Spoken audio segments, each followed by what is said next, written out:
Guava glazed baked pork tenderloin is the next recipe you have to try. Juicy pork tenderloin, seared, baked, and then topped with a delicious Hawaiian guava glaze. A dish to wow your family and friends. I'll teach you how, so stick around.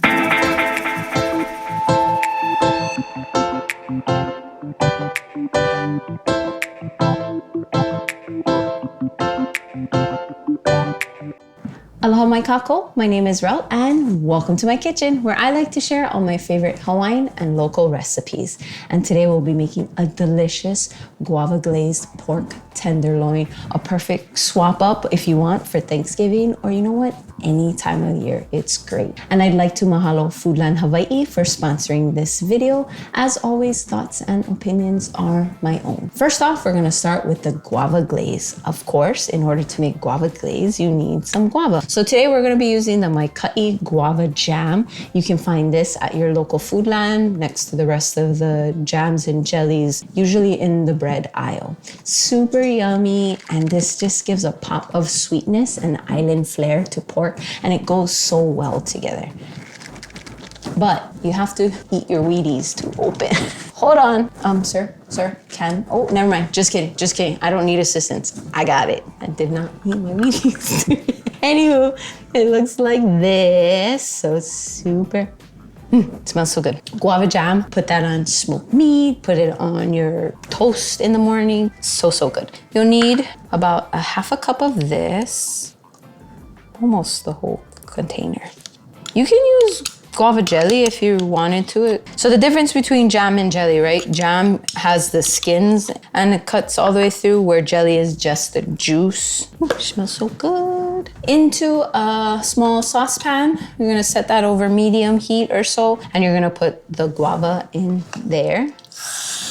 And it'll kind of cook down and thin out, and that's what you want to get that delicious glaze. And then into that, we're gonna do a lime or two. We'll see how much juice gets out of it. So you'll roll the lime like this, and that'll help kind of soften it up. And then juicer will make your day so much easier, but if you don't have one, don't worry. So put that in, give it a squeeze. Oh, this one has a lot, so maybe we can get away with one.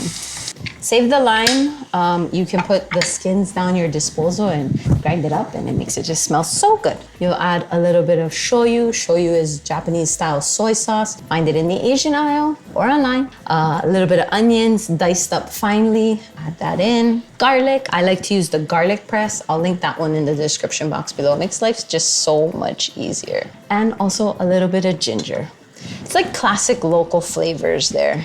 And the guava just gives it that sweetness, so good. And then you'll mix that up, and you're gonna just cook it down until it reduces slightly, and that'll be the glaze for the pork. It's so good. Mix it up a little. You can kind of smash the guava to kind of get it to like incorporate, but as it heats through, it'll kind of thin down. So let that go. Ooh. Smells so good. Now, when you buy the pork tenderloin, so tenderloin, it's the tender cut of meat from the pork. It's a muscle that's not used as much in the pork, that's why. And so this works really well. You can sous vide this, like put it into the immersion bath and cook it to get it super tender. But I figure most people don't have it, so we'll oven bake it. So I'll show you how. So this part here, this silver skin, I prefer to take it off. I mean, if you like it, you can leave it, but it's kind of tough. So what you'll do is you'll hold it up and you'll just kind of slide your knife under. Sometimes you can get it just like that, use a paper towel and pull. And then sometimes you gotta kind of cut it. And then you can see there's a little bit more of the, if you trim under here, you can see that lining right there. Be very careful. Sharp knives do wonders, but you'll just kind of see if I can get it to go.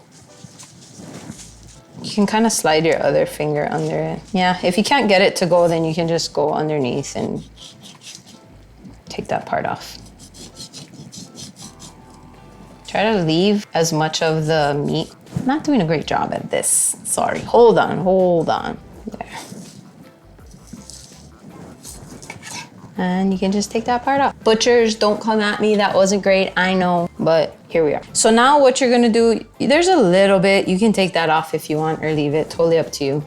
rinse my hands. I'll be right back. All right, hands are rinsed. And now what we're gonna do is salt and pepper this bad boy. So just regular table salt.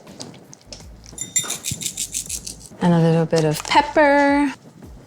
Honestly, a little, a lot, totally up to you. There's no like exact amount. Recipes are guidelines, right? So if you like something, you can always add a little bit more. If you don't like so much of it, don't.